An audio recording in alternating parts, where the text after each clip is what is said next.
उन दिनों में शायद भारत की आबादी होगी 100 करोड़ की। मैं 83 84 की बात करता हूँ। और मुझे लगता है उसमें से आधी आबादी जोशी जी के नाम से परिचित होगी,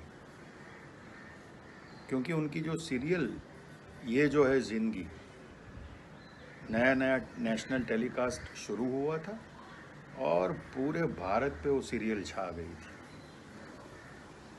जोशी जी के साथ बहुत ही पुराना परिचय, हमारे बहुत ही बुजुर्ग बेहतरीन दोस्त सूर्यभानु गुप्त की वजह से।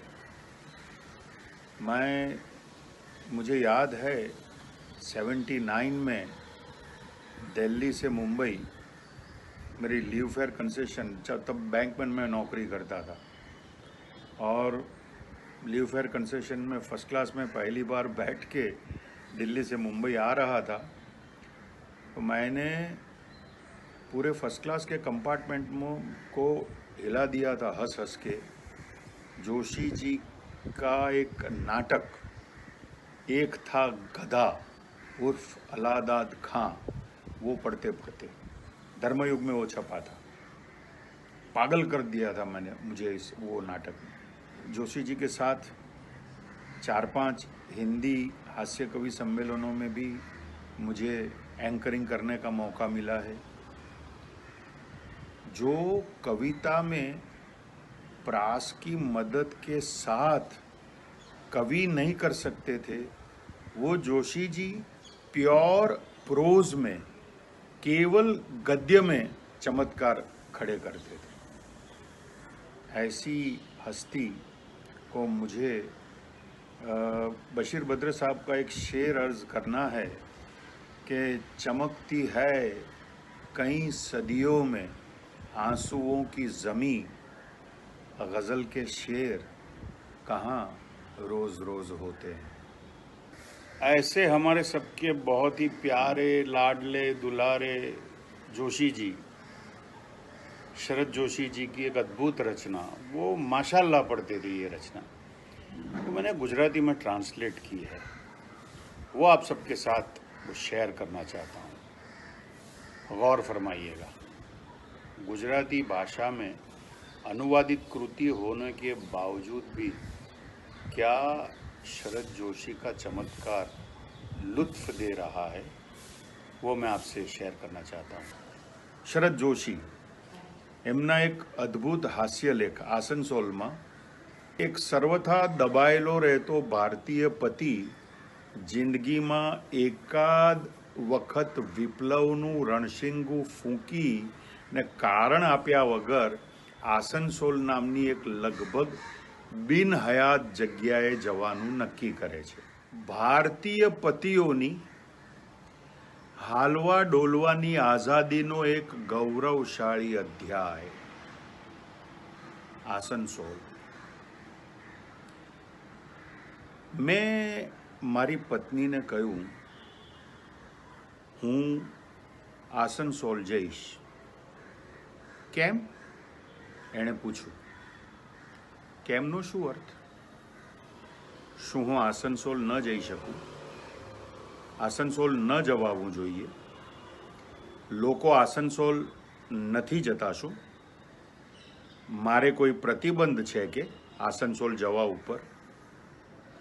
ફક્ત એટલા માટે કે મેં લગ્ન કર્યા છે અને હું મુસીબતનો માર્યો પરિવાર લઈને બેઠો છું, હું આસનસોલ ન જઈ શકું?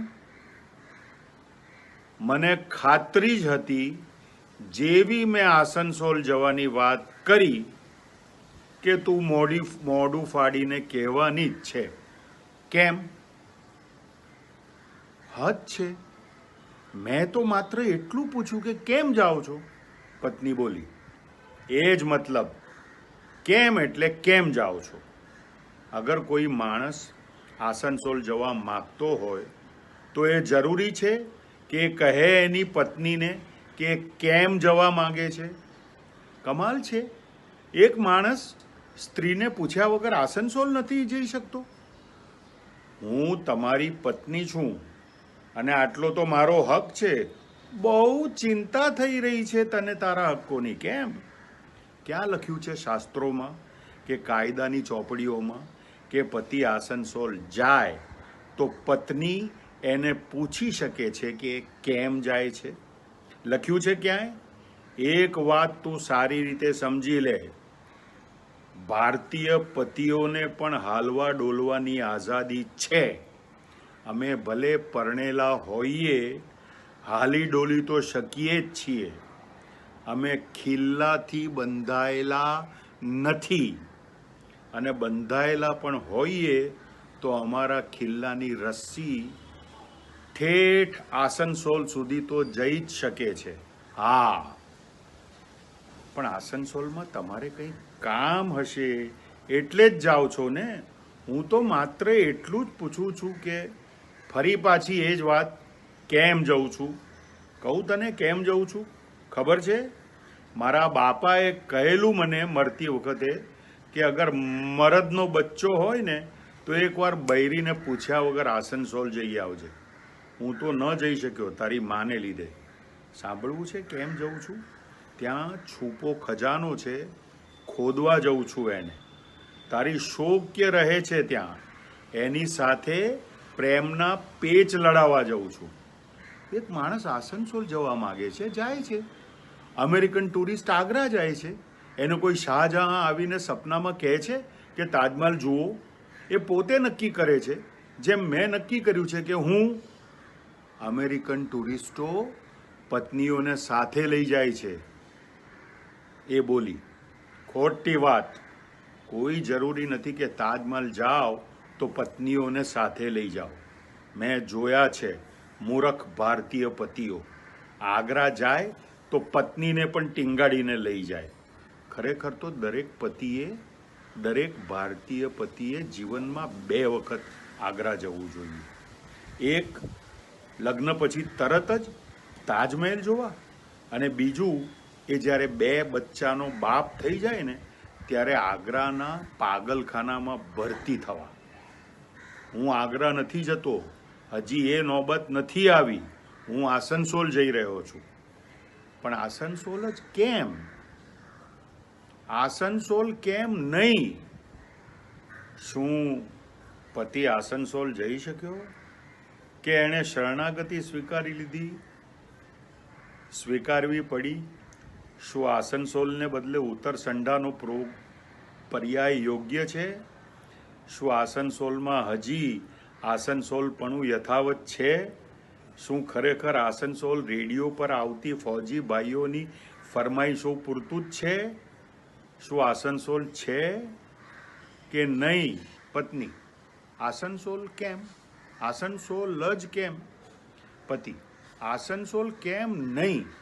એ પણ તો એક જગ્યા છે, નકશામાં છે, ત્યાં પણ લોક વસે છે.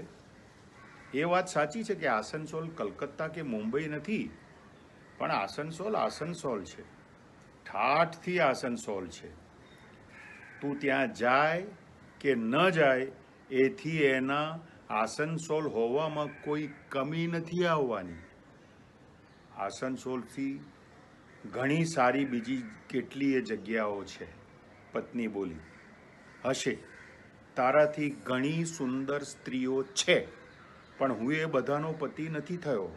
તું જેવી છે એવી છે, અને તારું એક ચોક્કસ સ્થાન છે, જેમ કે આસનસોલનું એક સ્થાન છે. આવી બાબતોમાં સરખામણી થાય જ નહીં. ન્યુયોર્કથી આગ્રાની શું સરખામણી? મહેસાણા જંકશનથી બ્રાઝિલની થાય સરખામણી? શાહજહાંએ નહોતું વિચાર્યું કે તાજમહાલ આગ્રાને બદલે ન્યુયોર્કમાં બનાવવું, જેથી ટુરિસ્ટોને આટલું કષ્ટ ના વેઠવું પડે. સમજી? એ ધારત તો બનાવી શકત. આટલો ખર્ચો કર્યો તો થોડો વધારે, પણ નહીં, એણે આગ્રામાં જ બનાવ્યો. કરે છે કોઈ ફરિયાદ આજે કે એણે આગ્રામાં કેમ બનાવ્યો? અમેરિકન ટુરિસ્ટોએ ચૂપચાપ આવે છે આગ્રા જ્યારે આવવું હોય ત્યારે. એમને જવું હોય તો એ આસનસોલ જાય, કારણ આસનસોલ આખરે આસનસોલ છે. ક્યાં છે આસનસોલ? પત્નીએ પૂછ્યું. હું શું કહું?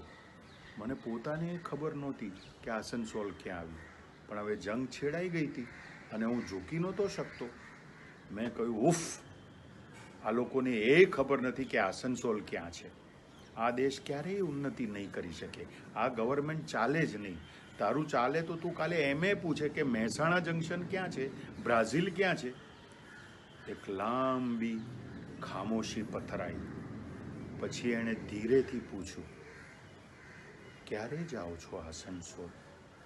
ગમે ત્યારે જવું, આજે જવું, કાલે જવું, 10 વર્ષ પછી જવું. પ્રશ્ન એ છે કે હું આસનસોલ જવા માગું છું અને હું જઈશ. મારી પાસે આસનસોલ જવાની આઝાદી છે અને હું જઈ શકું છું.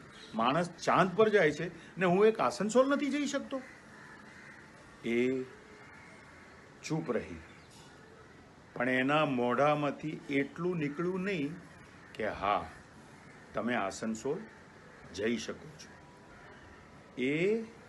એ લાખો પત્નીઓમાંની એક છે જેને લીધે આજે ભારતીય પતિ આસનસોલ નથી જઈ શકતો. આજે ઘેર ઘેર સંઘર્ષ ચાલી રહ્યો છે. આત્માઓ આસનસોલ જવા વ્યાકુળ છે. સંઘર્ષ ભીષણ છે પતિ મિત્રો, પણ વિશ્વાસ રાખો, અંતિમ વિજય આપણો જ થશે. એક દિવસ તમે બધા જોશો કે હું આસનસોલ જઈ રહ્યો છું. પણ હાય, ક્યારે આવશે એ દિવસ?